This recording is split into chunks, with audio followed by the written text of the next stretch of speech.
έλεος. Γνώσαστε την αλήθεια, λέει, σε αυτούς που το πιστεύουν. Και η αλήθεια ελευθερώσει.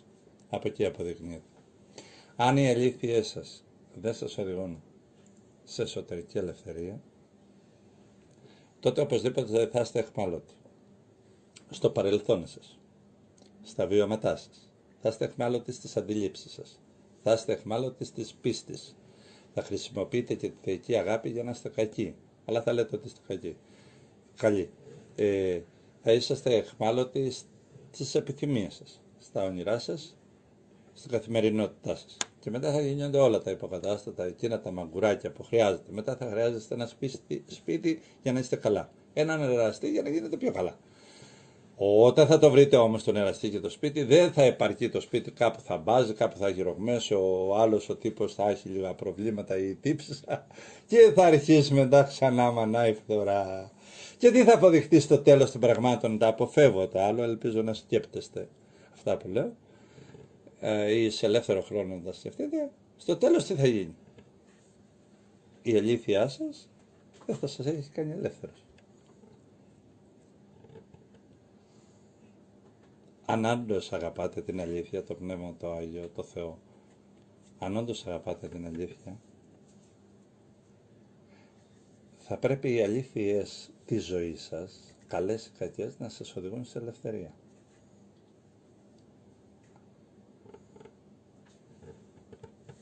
Διαφορετικά, τι τις θες? Δηλαδή φαντάσου πόσο σοβαρό πράγμα καταντά ένα καθήκη να είναι πιο ευχαριστημένο από έναν ένθιμο άνθρωπο. Φαντάζω τώρα τι σου λέω. Δηλαδή να ζει περισσότερη ενέργεια, περισσότερη χαρά κάποιο ανθρωπάκι, ας το πούμε, σε εισαγωγικά. Άρα η ψεύτικη αλήθεια είναι σαν κάποιον που είναι πλούσιος, έχει πολλά λεφτά και είναι στο τέλος νηστικός. Δεν μπορεί να χορτάσει. Ή μπορεί να τρώει πολύ και να σκάει από το φαΐ, δεν ξέρω τι. Σημασία έχει ότι εκείνος που αγαπάει την αλήθεια, το Θεό, τον εαυτό του, τη γυναίκα του, τη φτώχεια του, τον πλούτο του, που είναι τιμητής της ζωής, αυτός που αγαπάει την αλήθεια, η αλήθεια της ζωής τον ελευθερώνει, τον λυτρώνει. Γι' αυτό βλέπετε Αγίους και μάρτυρες άφοβους. Έχουν αίσθηση της αλήθειας, της ελευθερίας. Εγώ κάποτε επικαλέστηκα στην φίλη μου την Αλεξάνδρα, την έχω κάνει φίρμα. Και της λέω, επιτέλους, μου είπε ο Χριστός να σου πω, άφησε τον ήσυχο. Μην τον χρησιμοποιείς για να είσαι δυστυχισμένη. Σε παρακαλεί εγώ το πίστευα. Αυτή έλεγε τα δικά της. Βρε λέω, στο λέει. Ναι. Λοιπόν, αυτό ήταν το ένα κομμάτι. Όσο για τον άλλο το παθητική αγάπη,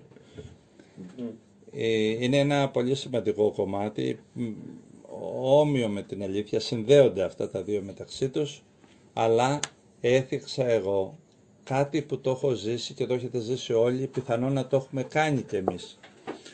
Να λέω εγώ, ας πούμε, ή ο κάθε εγώ, ο κάθε άνθρωπος, αν δεν με αγαπάς ή η αγάπη σου πειράζει έτσι, το λέω πάλι, δεν έχω στο μυαλό μου ένα συγκεκριμένο άτομο ή 10. Δεν έχω. Το λέω πραγματικά γιατί μιλάμε για κάτι πιο ουσιαστικό. Δεν με αγαπάς. Λέει γιατί δεν σε αγαπάω, γιατί λέει η αγάπη σου δεν είναι από μένα. Όχι, δεν είναι από σένα. Εγώ είμαι τενόρος. Τραγουδάω. Πες ένα καλό τενόρο. Βαβαρότη. Ο Βαβαρότη. Μάγκας. Τραγουδάω. Λέει φίλε, μπορεί να είμαι Βαβαρότη, να είμαι τενόρος. Ωραία. Ναι, αλλά τραγουδάω για σένα, σε σένα. Εσύ θυμώνεις γιατί δεν είναι η φωνή του Βαβαρότη από σένα. Όχι, είναι δική του ρε καθήκη, γιατί να είναι δική σου. Είναι δική του. Λέει το κολόπεδο τώρα. Κολόπεδο. Όπως το ακούτε όμως. Άρρωστος εγωισμός. Που τον διδάσκονται από την κοιλιά της μάνας τους. Που είπε ο Δαβίδ. Εκ κοιλίας μητρός μου. Είχα το εγώ, λέει. Την εγωπαθητική αγάπη. Λέει Μα δεν μ' αγαπάς, λέει. Τι μ' αγαπάς, κι άλλο παιδί να έχεις. Δεν το αγάπαγες. Και το παίρνουν, ναι παιδί μου, ξέρεις, ας πούμε, και αρχίζουν τη συζήτηση, τη διαπραγμάτευση, το πώς να το συζητήσουν με το μωρό, την ψυχολογική αυτή νοθρή κατάσταση που οδηγεί πού. Ο γονέας να τρέχει πίσω από ένα παιδί άρρωστο, άλλο ενδιαφέρομαι, προσπαθώ, κάνω πράγματα και άλλο τρέχω πίσω από το άρρωστο παιδί, με αποτέλεσμα γινόμαστε όλη η κοινωνία άρρωστοι. Γιατί οι αρχές της οικογένειας φτάνουν στις αρχές στις βάσεις της κοινωνίας. Λοιπόν, λέει, δεν με αγαπάς. Ναι ρε εσύ φίλε, ναι παιδί μου, όποιο παιδί και να ήταν, αλλά αυτή τη στιγμή συμπίπτει είσαι εσύ. Συμβαίνει είσαι εσύ, δεν είναι κάποιο άλλο, είσαι εσύ. Και εκφράζω την πατρότητά μου, που είναι δική μου, που μου την έδωσε ο Θεός, σε σένα. Εγώ είπα στην κόρη μου, εσύ μπορεί να θες ένα πατέρα Άγιο. Είναι πολύ τίμιο, πολύ ωραίο. Καλά κάνεις έτσι. Μπορείς να μου πεις την πατρότητα που έχεις να μου δώσεις, εγώ δεν τη θέλω. Αυτό το καταλαβαίνω. Αλλά εγώ τι λέω, εγώ αυτή την πατρότητα θέλω να σου δώσω. Δεν θέλω να σου δώσω κάποια άλλη. Καταλαβαίνετε την αγαπωθητική διαφορά, είναι τεράστια σημασία. Τώρα εγώ πρέπει να σε πείσω εσένα. Που δεν πιστεύεις, που αμφιβάλλεις, που... ναι, αλλά πρέπει να το κάνω εγώ, να σε πείσω. Τώρα είναι πολύ σοβαρό το ζήτημα, έχω μπλέξει. Δηλαδή το έχω μπλέξει είναι όλες οι ευγενικές ψυχές με αρχές θεϊκής διαστάσεως, και λέω όλες οι ευγενικές ψυχές υποφέρουν κάτω από κάποιες άρρωστες λογικές. Πάρε ένα σώμα, έχει μια άρρωστη λογική, συμφεροντολογική, η ψυχή του υποφέρει. Άλλαξε του λογική, δώσ' του μια ευγενική λογική, λίγο να μην είναι τόσο συμφεροντολογικός, να είναι κάπως πιο μαλακών τόνων. Αμέσως όλα αλλάζουν. Όλα αλλάζουν. Όλα. Έχει άλλος πίστη. Και μπορεί να γίνει τέρας. Γιατί αυτός είναι πιστός. Είναι άπιστος. Η πίστη του είναι μια απιστία. Λέει δεν πιστεύω, δεν υπάρχει, καλά κάνει, ναι, αυτά τα πιστεύει, τα λέει. Αλλά αναγκάζει και εμένα. Και ενοχλείται με εμένα. Η εγωπαθητική λοιπόν αγάπη δεν γιατρεύεται με το να σε πείσω, να σε βεβαιώσω, το να σε εξακολουθήσω, γιατί αυτό είναι ένα μοτίβο που θα συμβαίνει πάντοτε. Αλλά με το κόστος. Ή κρατάς μη εγωπαθητική αγάπη, αν τη ξέρεις, αν τη διδάχτηκες, την ουσιαστική αγάπη, η οποία οδηγεί σε ελευθερία τη δική σου ύπαρξη και θα αναπνεύσει αργά ή γρήγορα ελευθερία όποιος σε πλησιάσει. Ή δεν θα τη γνωρίσεις ποτέ. Πριν από χρόνια ήρθε εδώ η αδελφή μου, η οποία είναι στρατιωτικός. Στο μυαλό της γυναίκας έχει με τα χρόνια, ας πούμε, αφού είναι σε επιτελείο και έχει μάθει να σκέπτεται, ας πούμε, ένα και ένα δύο με νόμους στρατιωτικούς, με ρώτησε κάτι ωραίο. Ήρθε εδώ, με είδε μέσα στο στάβλο, τα έχασε τη γη από τα πόδια της. Εκεί έξω μου λέει δειλά, δεν μου πέφτει λόγος γιατί είσαι εδώ. Δεν μου πέφτει λόγος γιατί επέλεξες να είσαι εδώ. Δεν μου πέφτει λόγος. Άκου τι είπε. Αλλά βρε άνθρωπε του Θεού, γιατί ζεις μέσα στα ζώα και μέσα στα άειλα. Δεν μπορείς να πας να νοικιάσεις ένα σπίτι σαν άνθρωπος με αξιοπρέπεια. Και να είσαι και εδώ, δεν είπα να πας αλλού αφού δεν θες να φύγεις. Κάπου εδώ κοντά. Κάπου. Εγώ της είπα όχι, δεν ήθελα και δεν γινόταν. Επέλεξα εδώ. Απορριμμένη λέει γιατί το έκανες αυτό. Το γιατί δεν είχε να κάνει. Δηλαδή τι λόγο συνέτρεχε τόσο πολύ. Και απαντάω εγώ. Ξέροντας ότι είχε ακούσει πολλά, λέω όλα αυτά που είχε ακούσει είναι άκυρα. Εγώ ήθελα ένα περιβάλλον σεβασμού, τίποτε άλλο. Και τι μου είπε Θεά. Δηλαδή μου λέει, εσύ θες να μην σε ζηλεύουν. Δηλαδή, εγώ λέει δεν θα ζηλεύω τον άντρα μου, δεν θα τον αγαπάω. Πρόσεξε τι είπε. Ή ο άντρας μου δεν θα με ζηλεύει. Λέω, δεν ξέρω τι κάνεις με τον άντρα σου.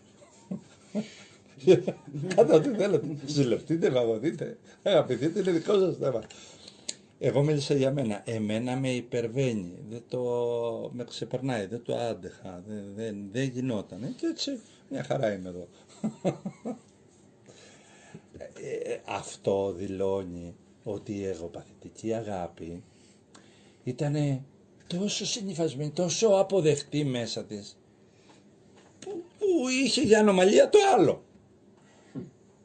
Είναι σαν να πεις κάποιος είσαι υπερβολικά καλός, είσαι μαλάκας. Λες μαλάκας. Γιατί είσαι υπερβολικά καλός. Είσαι αγαθιάρης, ας πούμε. Θα σε εκμεταλλευτούν, θα σε κάνουν, θα σε φάνουν. Αυτό θα σε εκδίσουν κιόλας. Μη σε μαραφιλήσουν κιόλας. Όλα τα έχουμε ακούσει σε αυτόν τον κόσμο. Άλλο θέμα, πάλι με το ίδιο, την εγωπαθητική αγάπη. Είναι εδώ τα παιδιά μου. Σε ζητάω λοιπόν με τα παιδιά και επειδή οι σχέσεις είναι πιο απομακρυσμένες, μιλάω σαν ένας ξένος σε ξένο που έχει να του πει 5 καλά πράγματα. Έτσι φέρομαι και λέω στα παιδιά διάφορα πράγματα. Ακούει η ίδια γυναίκα, η αδελφή μου, και λέει, τι ωραία μιλάς στα παιδιά σου, τουλάχιστον με πένεψε να καταλάβεις, τι ωραία, με νοήματα, με αυτό, πολύ ωραία λέει. Ρωτάω εγώ, εσύ έτσι μιλάς στα δικά σου? Λέει όχι. Τι όχι, δεν υπάρχει, μου λέει, ότι λέω εγώ γίνεται, θέλουνε, δεν θέλουνε, αυτά, οι ευαισθησίες και χαζομάρες. Γιατί το είπα αυτό? Είχε κάτι εναντίον μου? Όχι. Είχε κάτι εναντίον της αλήθειας? Όχι. Η δική της αλήθεια ήταν αλήθεια.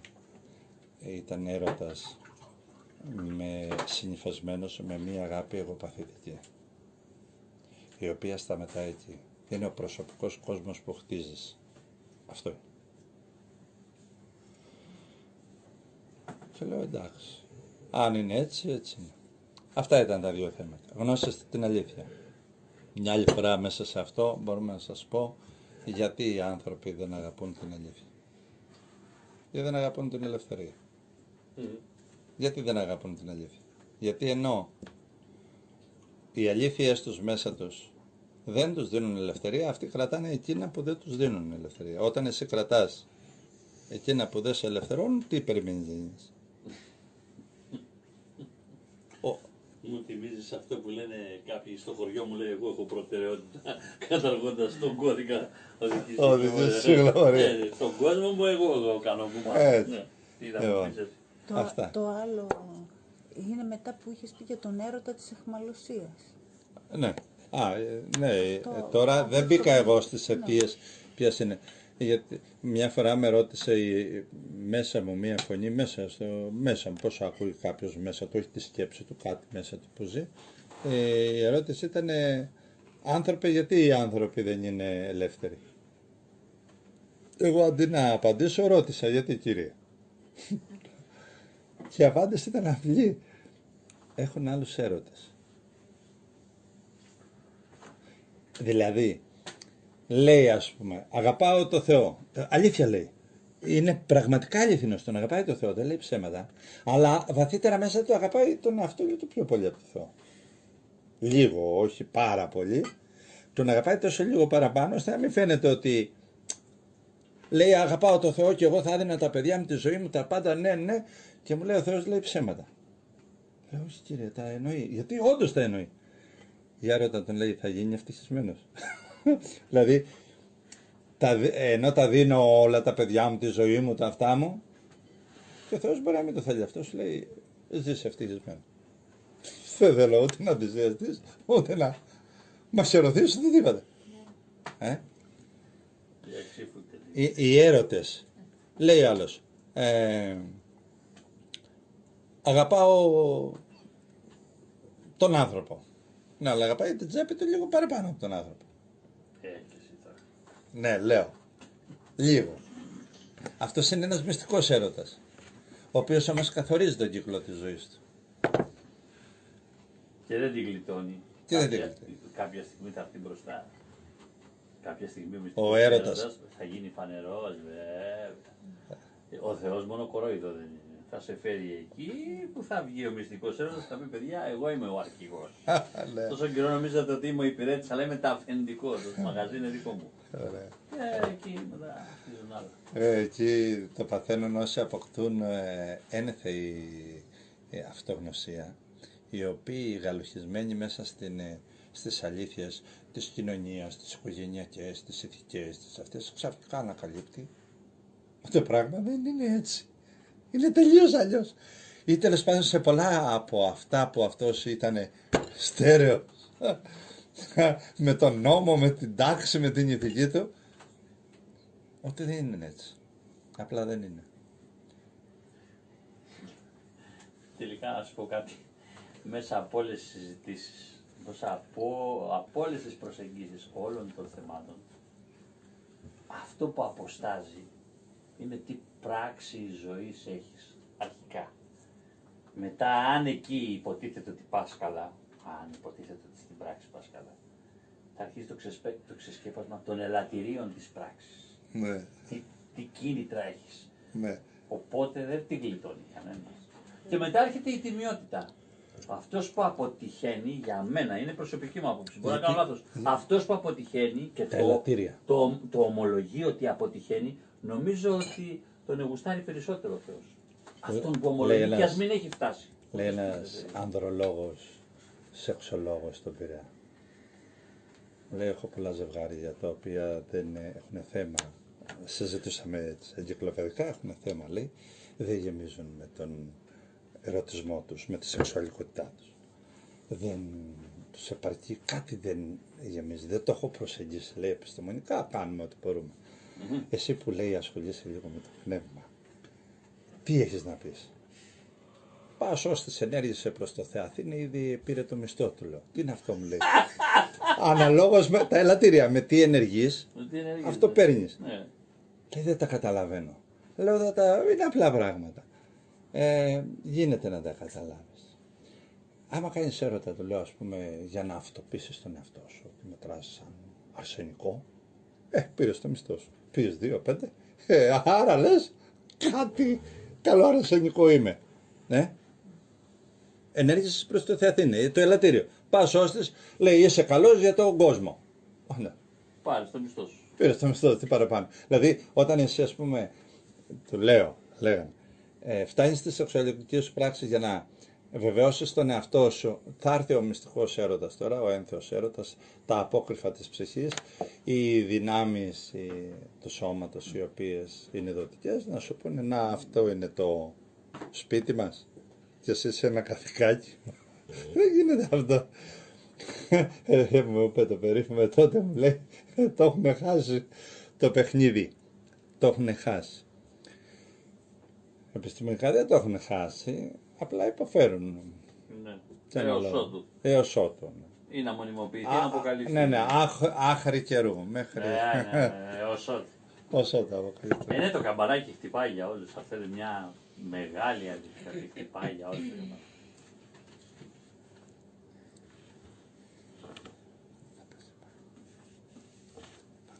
Και περισσότερο, ξέρεις, μας μοιάζει, μετά όταν χτυπήσει το καμπανάκι, μας μοιάζει σε τι θέση θα είμαστε. Ενώ θα έπρεπε να μας μοιάζει πόσο είμαστε έτοιμοι να παραδεχτούμε αυτό που το καμπανάκι χτυπάει. Και το θέμα που έπρεπε να θίξουμε που είπες, Κατερίνα, ποιο ήταν? Το πνευματικό μας όνομα. Αυτό που έχω διαβάσει στο βιβλίο. Το θυμόσουν, ναι, θα γράψει. το κράταγα. Τα άφηνα για αύριο. Α, ναι, άσχημα. Ωραία. Ας το πούμε αύριο. Το ποιο είναι το πνευματικό μας όνομα? Και πώς το ανακαλύπτει κανείς. Δεν καταλαβαίνω εγώ την ερώτηση. Στο βιβλίο στο έναν αναφέρεται ότι αναζητώντας το παιδί, ένα παιδί συζητάει με έναν παππού που παίζουν σε κάποια φάση της ιστορίας και λέει, πώς σε λένε, λέει ο γέροντας, δεν γνωρίζονται, λέει το παιδί, να έτσι. Λέει, καλά, αυτό είναι το όνομα που σου δώσαν οι άνθρωποι, εγώ σε ρωτάω το όνομά σου, το υπαρξιακό σου όνομα. Λέει, εμένα έτσι με λένε, λέει το παιδί. Καλά, λέει, σε λένε έτσι, ας πούμε, Παναγιώτη, Μιχάλη, πώς σε λένε. Αλλά εγώ σε ρωτάω το όνομά σου, το πνευματικό σου όνομα. Δεν κατάλαβε το παιδί τι είναι αυτό, λέει. Καλά, του λέει, τώρα δεν ξέρεις ακόμα, αλλά αργότερα θα μάθεις. Στην Ορθοδοξία ξέρετε ότι αυτοί που χρείονται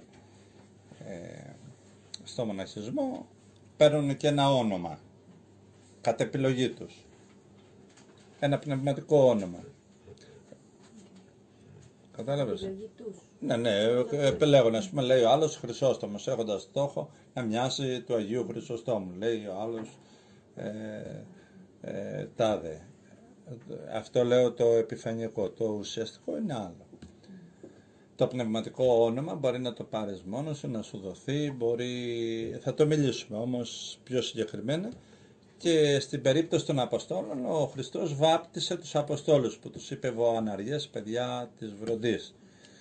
Λίγο παρακάτω στα επόμενα χρόνια, ο Ιωάννης ο μαθητής του, παρά ότι είχε αυτό το όνομα, χωρίς να τον νερεί, τον εαυτό του τον έδωσε με άλλο πνευματικό όνομα. Λέει ο μαθητής, όν αγαπούσε ο Ιησούς, ο μαθητής της αγάπης.